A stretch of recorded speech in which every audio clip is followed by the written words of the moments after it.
Hello, everyone. I'm Harold Muliati. And I'm Jeff Blanchard, and this is Tech Down Over.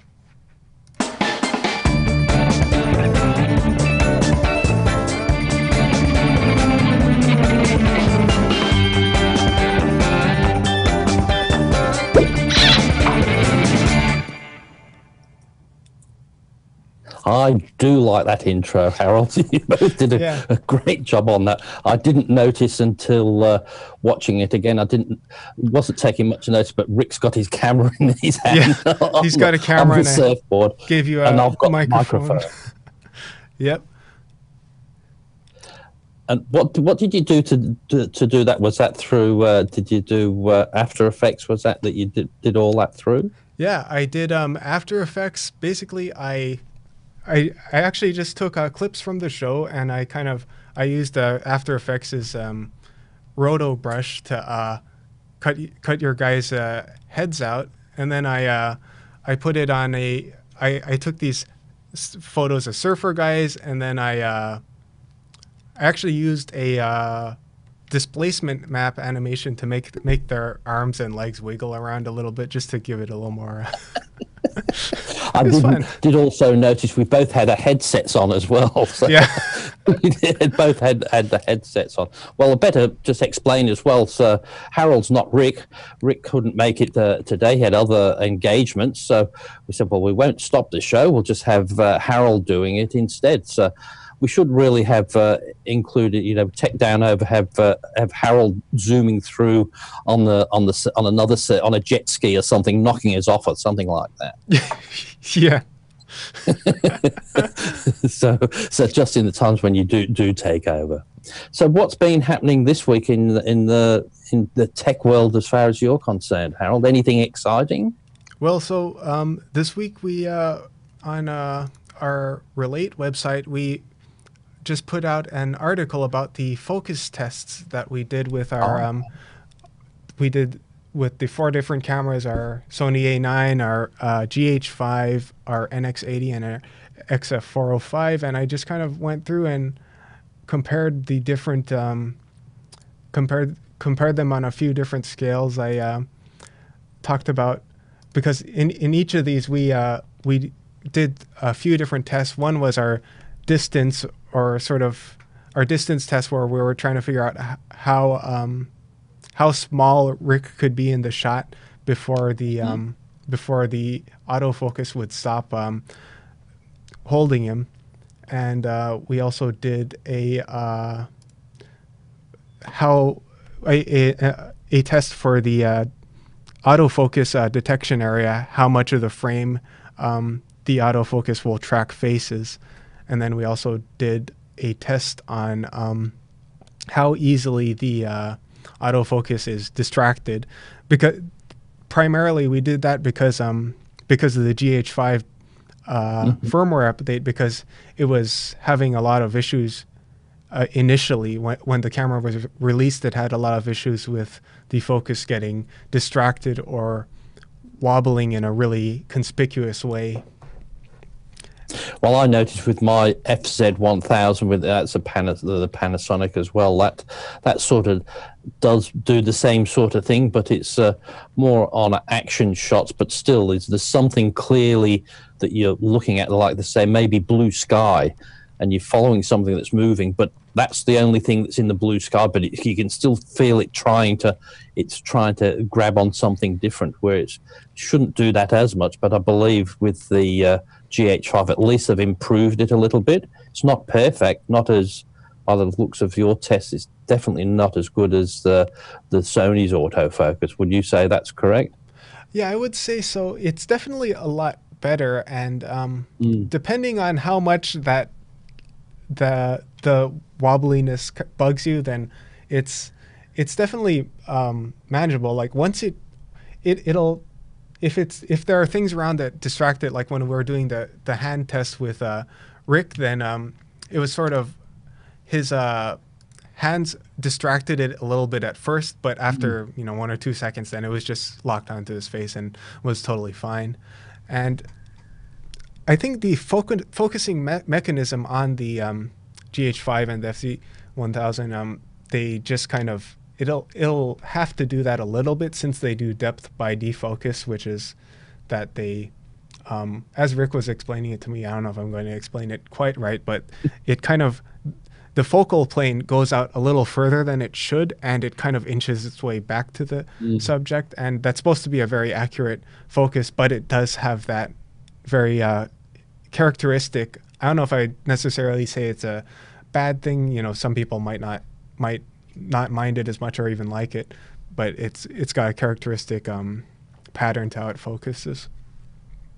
What I find though with the Panasonic, well, even with the autofocus in general and most of the things, is it only becomes to me a real big issue if I'm doing something like this and I want the camera on me and I'm filming myself and moving around and my hands go up and it needs to keep in focus. But if I'm the one behind the camera filming somebody, say like you, it doesn't matter because most of the time you just press and it will focus, and you let go and it will just stop. And then you can quickly do that. And I find when there's somebody behind pressing that button to say focus, it does an excellent job. It's when it's told, when it's got to decide when it should be looking, that's where you have the issue. But when you just do that click yourself, I don't seem to have a problem with that. So most of the times I never sort of notice it until I put the camera on a tripod and just try to do something like this and just walking in and out of frame. Yeah, and like I said, I think since the firmware update, and they've actually made a few smaller tweak updates now. Now I think it's up to 2.3 or something like that. It's okay. As long as you're just kind of sitting there, after it catches you, it's pretty good. It doesn't really do the occasional wobble that it did during the initial release for the GH5 at least. I guess that's the current Panasonic that I'm familiar with.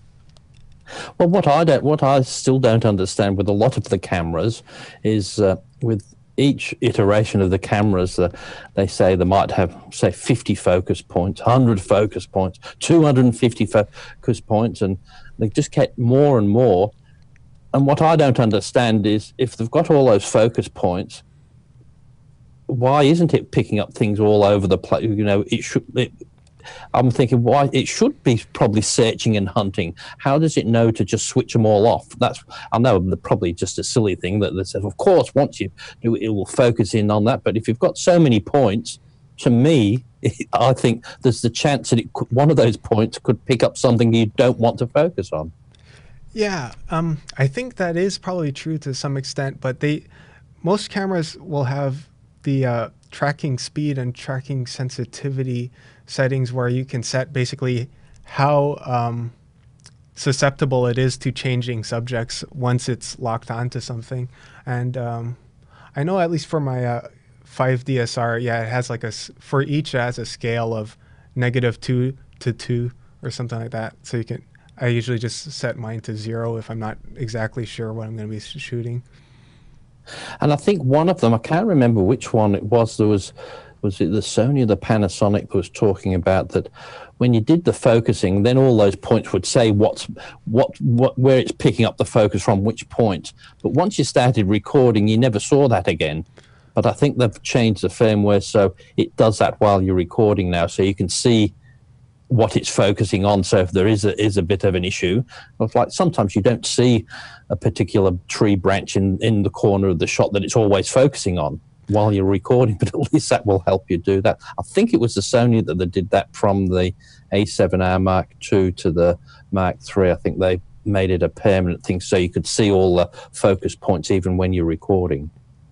Yeah, I know all of the ones we've been testing so far, they'll show the reticle on what it's got the focus on, even if you're in, regardless of mode that you're in, if it's doing a video recording or not. So yeah, probably, that may have been the Sony, but yeah, I haven't really used the A7R Mark II, so I'm not sure. No, but so you should. Well, the A7R. Have you had much workings with the A7R Mark III, or will Rick not let you use that one yet? I just haven't used it that much, but I did use it for the that other test that I did with the one we went over before, where I was doing the adapters Yes, with the metabones and the adapters and all Sigma. that. So. Yeah, and well, I guess I was just doing photos. I wasn't doing video, so that was the other thing is that the adapters didn't really work with the continuous autofocus, so I couldn't really test that too much. So I haven't really tested the face tracking autofocus with the A7R Mark III. Rick has a little bit.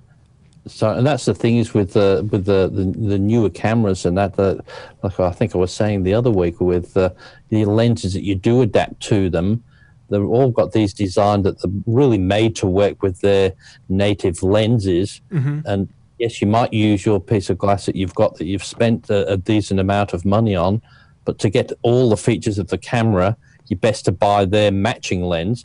So, but if you do put your whiz-bang lens on it, just be prepared that it might not do the autofocus as good and quick as that one, but you will probably get a better quality through that lens, your expensive lens. Yeah. I think sometimes people expect their really big expensive lens to put it on and they get disappointed when they want the autofocus to work and all the other things, and it just doesn't do that all the time. But most of the people who are doing that full well know that that's the case, and they just want the best quality picture.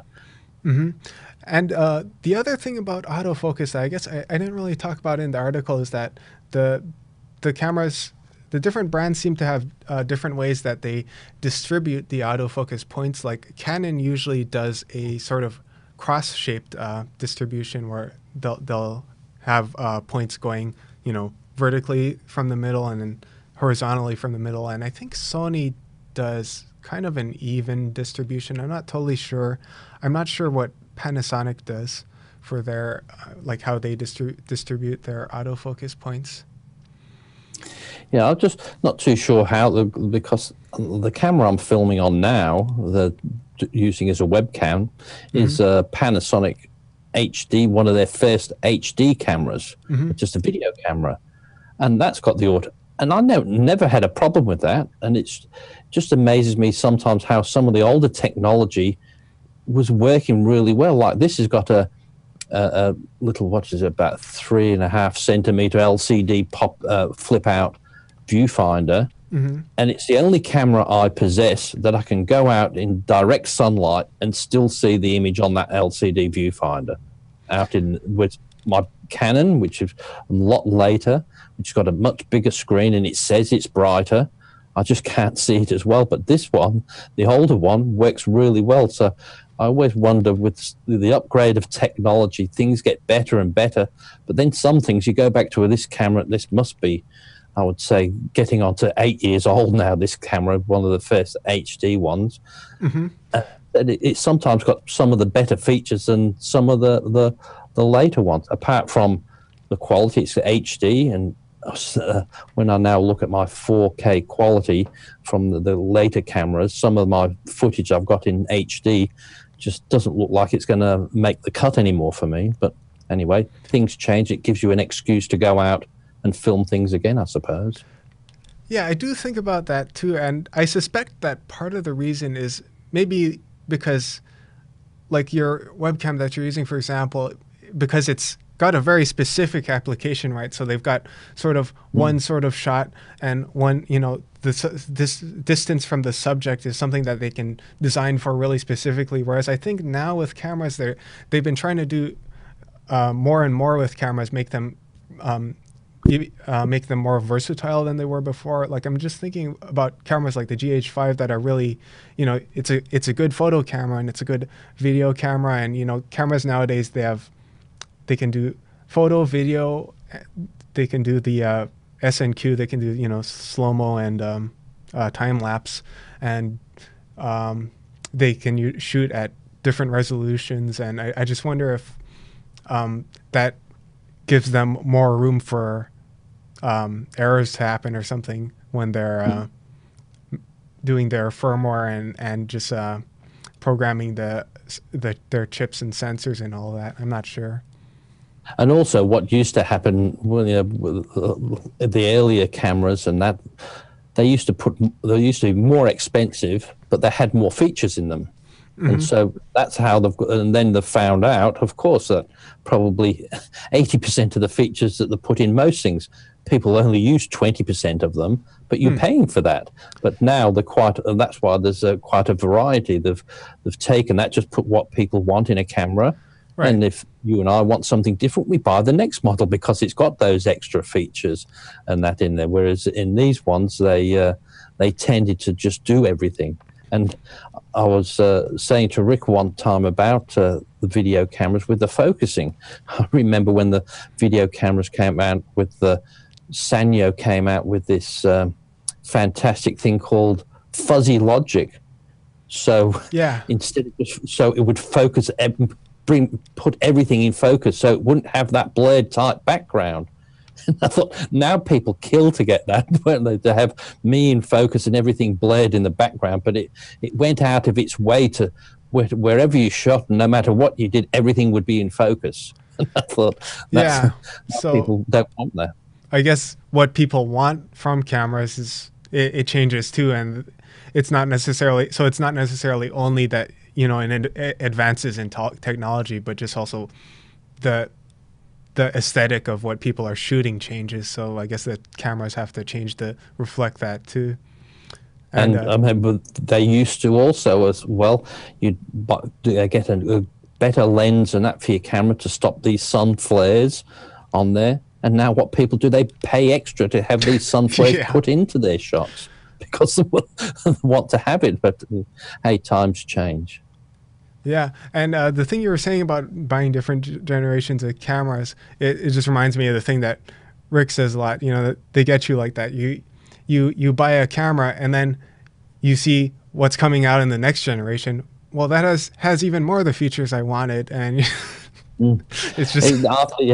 I think that's quite smart marketing out there, because I have a feeling most of the time I said they're just aiming this at me, but I think everybody's doing that. That yes, it's the same camera, but it just has that little bit that makes you want to get that. Yeah. There's always something, but I think I've developed now over the last year. I've actually developed a bit of a skill to be able to say, "Oh, I want that," but do I really? No. I need it? No. And I've just got over. Yes, I lost over a product. Oh, I've got to have that.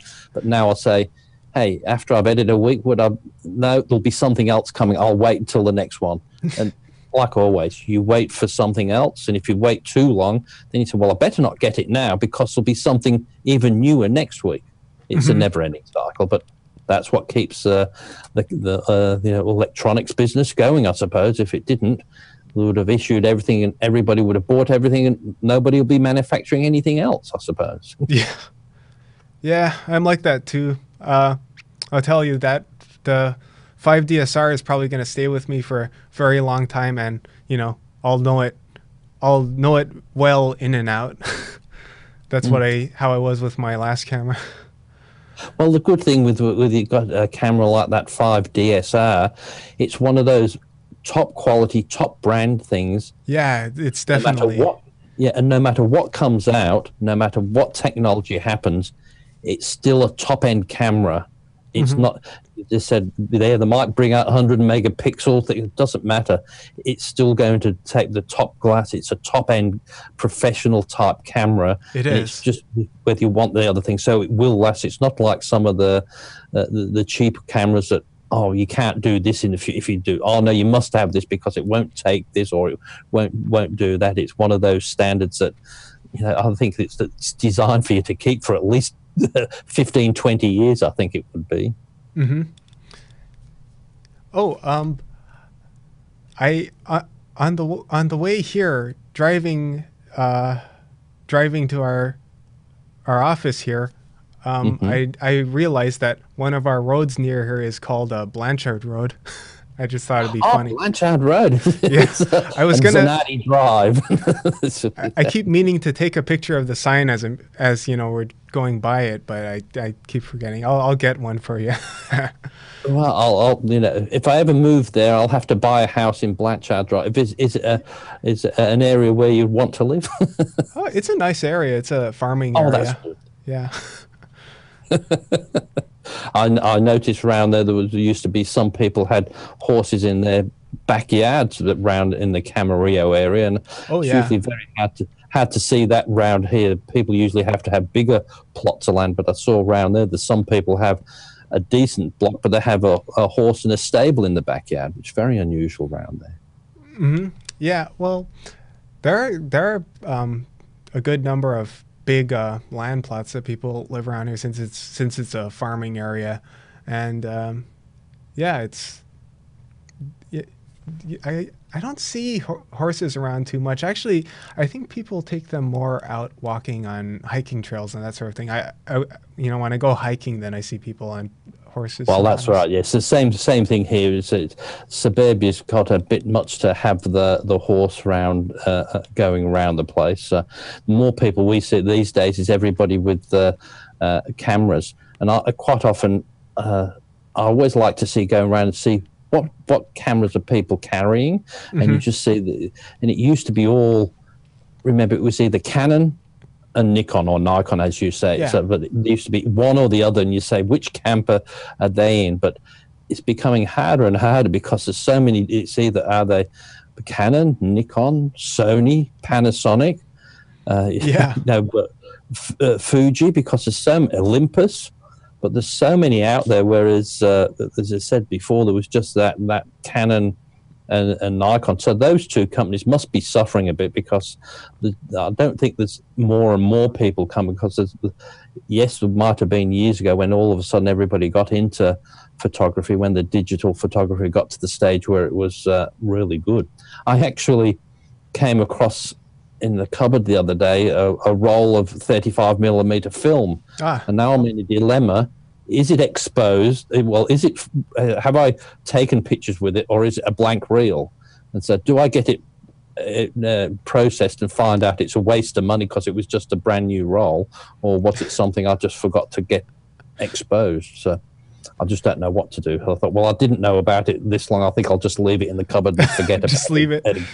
Do you have it? Do you have a dark room? No, I don't. No. Yeah. No, I never. Years ago, my brother had that. He had a dark room and developed black and white photos because color photos were much harder to develop in a dark room and doing his own, and that was sort of a good sort of hobby back then. But it was too much like hard work for me. I still would go in and get them processed, but. Then when digital came along, I thought, thank goodness for that.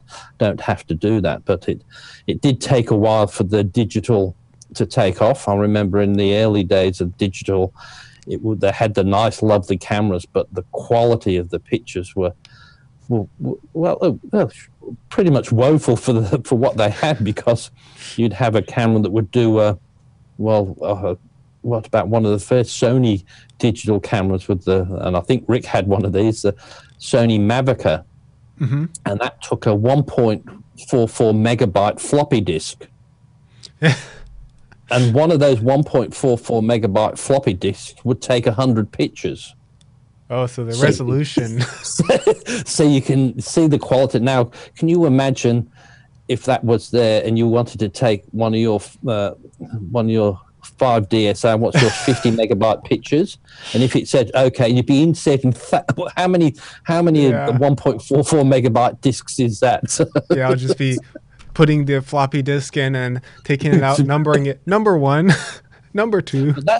And that was the thing that I think that really held the cameras back. I don't think it was a technology back then of the cameras. I think it was just the capacity. Yeah, storage and transfer. The memory. And I think it would have done it, but it's just the technology, because I remember at that time I think it was a 1 megabyte. Yeah, it was a 1 megabyte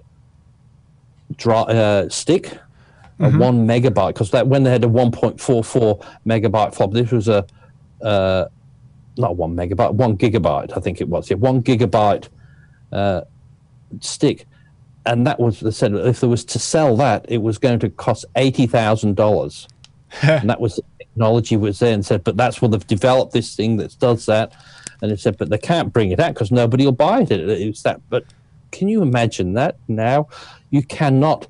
You can really, if somebody's got a 4 gigabyte stick, it's nearly not sellable anymore. People just throw them away. They say, "Here, have one." You say, "Hey, with your pictures, any pick up some 4 gigabyte sticks," because they're just, even then they're useless these days, because with video and that, you just want that much more. But I think that's what holds us up with all of these things. It's just storage, and as things get better and better, they'll come up with more things. It's a bit like I think with electricity and all the technology going on there with batteries, and it will go into the technology on the cameras as well. Like these days, they've got the Teslas have the batteries and they charge up.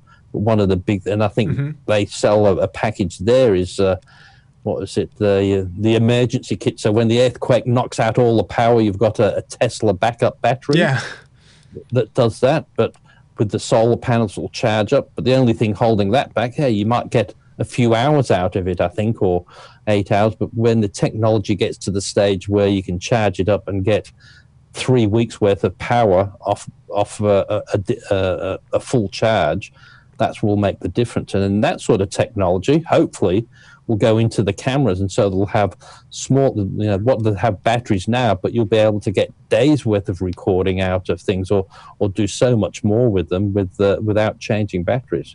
But they're the sort of things that keeps the industry going anyway.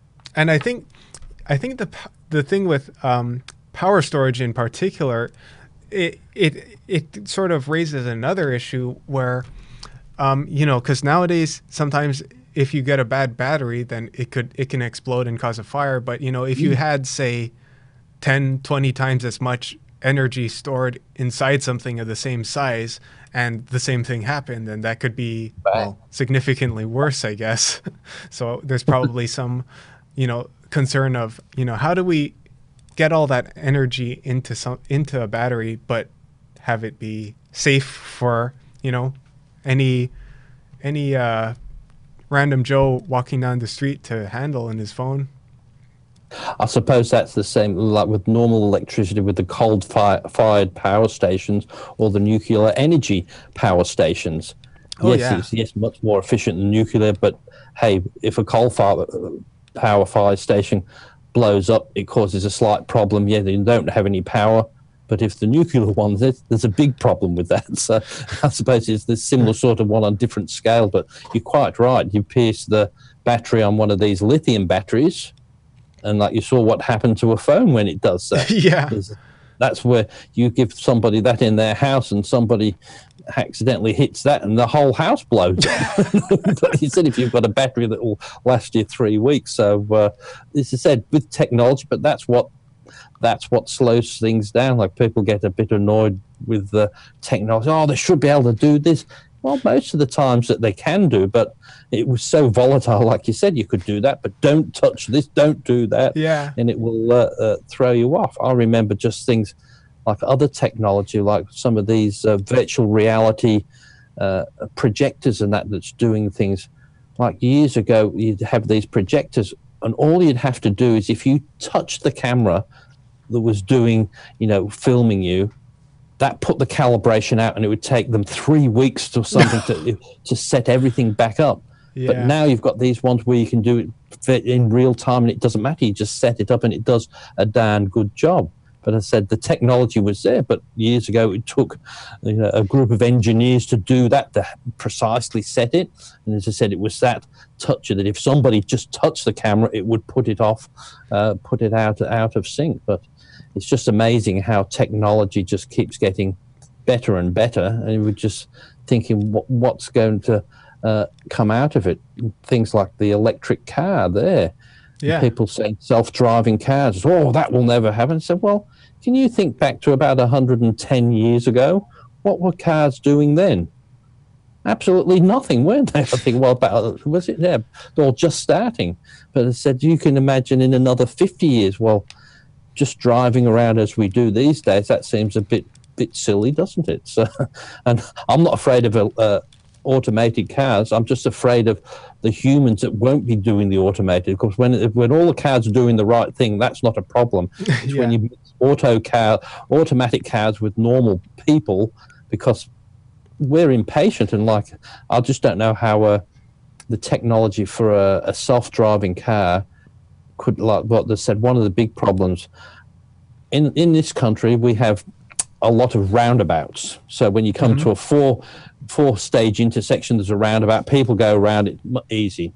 But you go to your place in America, you don't have roundabouts. You just have four-way stop signs. Yeah. And in Australia, that will you'll always see the Australian visiting America because they'll be stuck there at a four-way intersection, don't know what to do. But it is because you've got to stop. That's the thing that people don't understand. You've got to stop, and it's the one who's already stopped. The right's got the right of way, or the right of way. You have to remember the order in which everyone got there. Yeah, and that's the thing. But like they said, with an automated car, that's where the problem they've had. They said, okay, everybody's there, and that one's supposed to go across there, but he doesn't. Yeah. And like in a human, in theory, if you say logically, if you program something, everybody will sit there because he's got to go. But what if he doesn't go? Is everybody just going to sit there forever? But that's where they said, but humans just say, no, I'm going to go. That's not my turn. It's not right. But what am I going to do? Nobody's going. So somebody makes that decision. And that's where I think when there's humans and that involved, so will an automated car be able to say things like that, do make that sort of decision, say, well, this is a rule, but there's times I'm going to break it. But like the other people saying, well, if I don't do that, I'm going to hit that one, or do I avoid that one, run over that person, or run over three people? Sometimes these decisions as humans, unfortunately, you have to make. Or no, I'm just going to ram the human into the side of this brick wall because that's safer. I'll just kill the participant. It just makes me think the person in there. Yeah, and if you've got all of the self-driving cars connected because they're coordinating with each other, then if say a moose steps into the road, then does that end up making like 300,000 people late or something like that? Well, that's right, because everybody, the whole network should stop. But the thing is, I'm excited with all the automated cars, and that is the spin-offs that it should make. So, like for us in cameras and that, the technology that's there out for the car to see what's coming up, the lenses it would need to have, how precise and how far in the distance it would see. I'm sure that sort of technology will come into cameras, because that would have to do the same thing. It would have to focus in on, be able to see things ahead and be able to detect that it's, like you said, it's an animal at the side of the road coming up, because that's what humans do very well. We see things out the corner of our eyes. I can just see at the corner of my eye, something's coming up around the corner, so better watch out. We do things like that, whereas automated things, they need to be doing that also. You have to read the road ahead, not just what's in front of you and what's at the side, but what people are doing half a mile down the road if you can see it.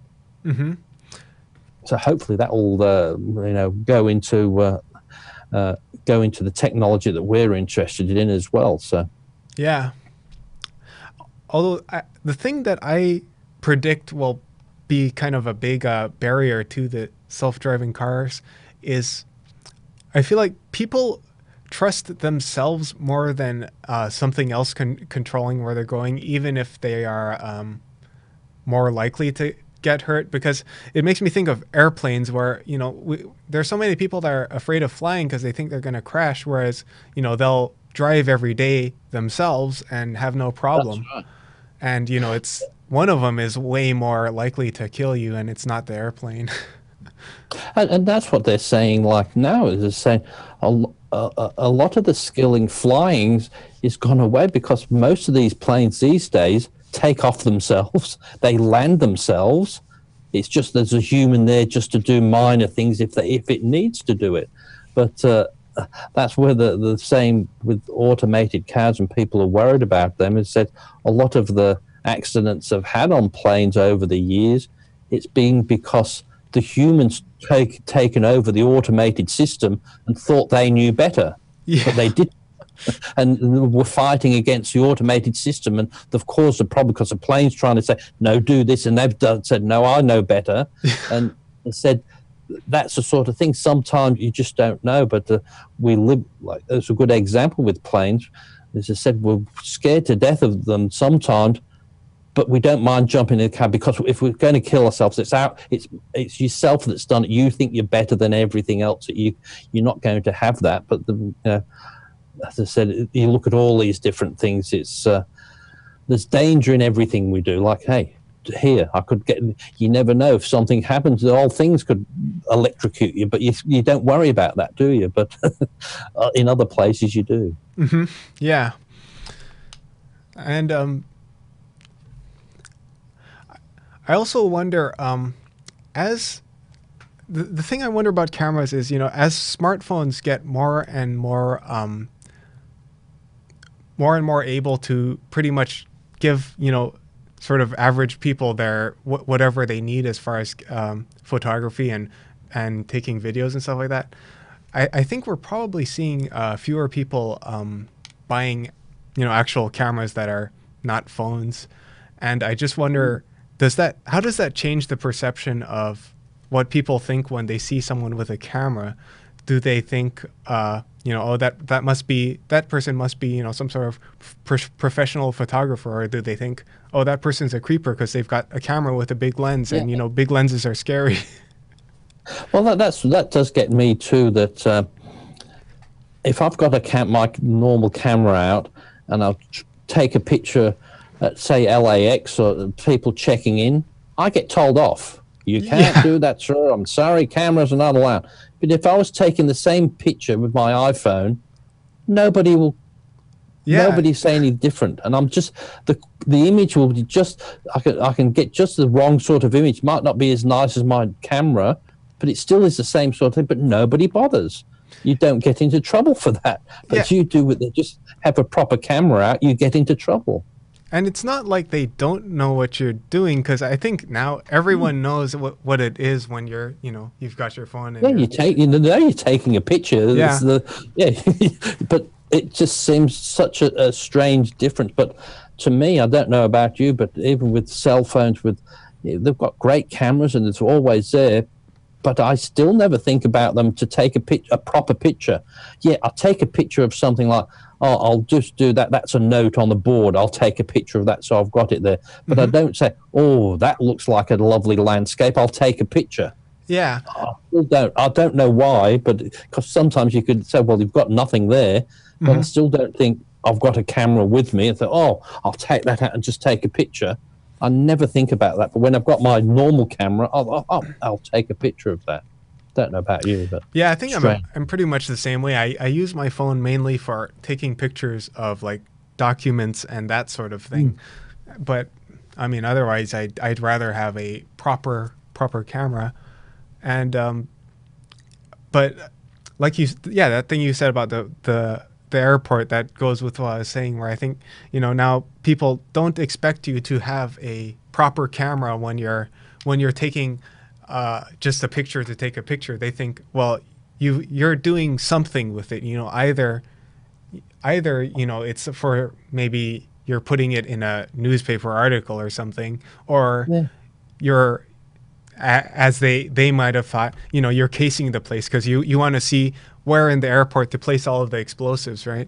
Yeah, and that's what the thing. But then it goes to the other extreme. Is like when you're in business and you've been contracted to record the CEO's latest speech to the company, and he wants you to record that.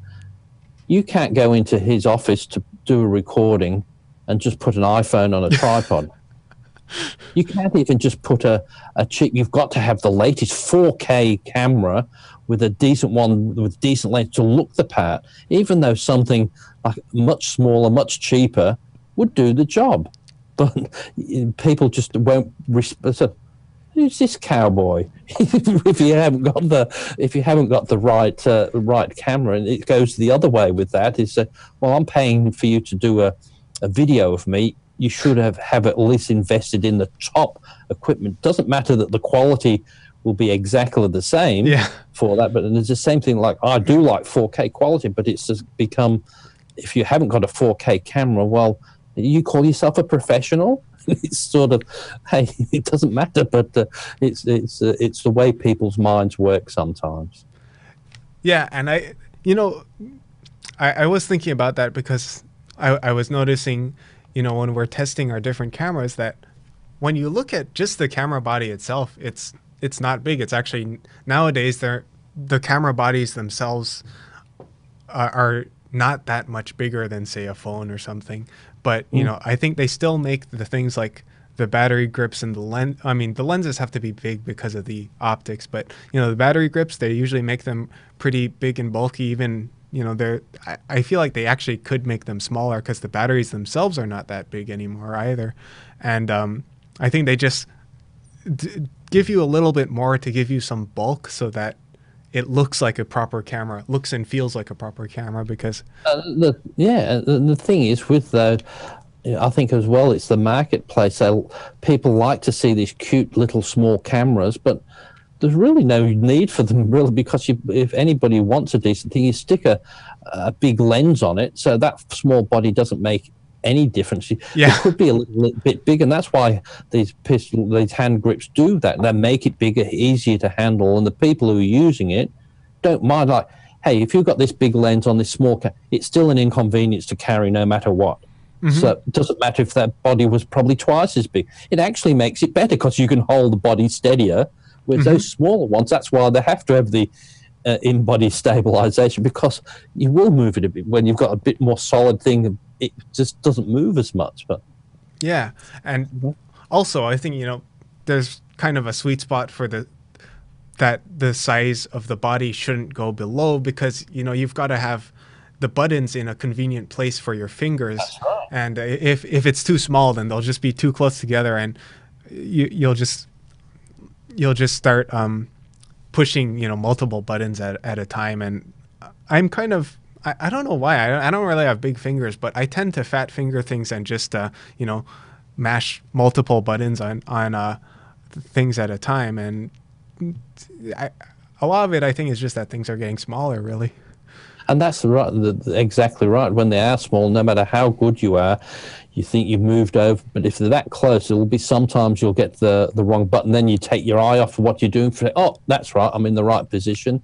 But it's a bit like they do have, I think, like a lot of them do have like those braille feel touch things, so one will have one dot and one have two, so you can feel what it's like, which one you're on without actually looking. But as you said, if you get too small, if you've got bigger fingers, like you can't hold the handle grip because your fingers just won't fit in there and you can't hold them that good. But as I said, no, size for the cameras to me doesn't matter if it's a little bit bigger. Anyway, it looks like we're nearly out of time now, Harold. Yeah, anyway, we're just about at the end of our time, I guess. So I think we've had a pretty good show. Yeah. So thank you, everybody, for watching, and thank you, Harold, for stepping in for Rick. And I don't know if everybody noticed, but I've got the same background as Harold. Yeah, how did that get there? Looks like we're in the same studio as well. Anybody would think we're in the same studio. So. What people don't know is, we're actually sat right across from each other. That's right. Yeah. But I should do what's this trick? Do this, and then Rick should be there and stick his hand out and touch it. Yeah. Because I've seen somebody else do a video like that was really good, that they interact with the different screens and that, but it's just a different area, but it was quite like to throw something from one screen or throw something down and it hits the person on the bottom screen. It does that. It was really good.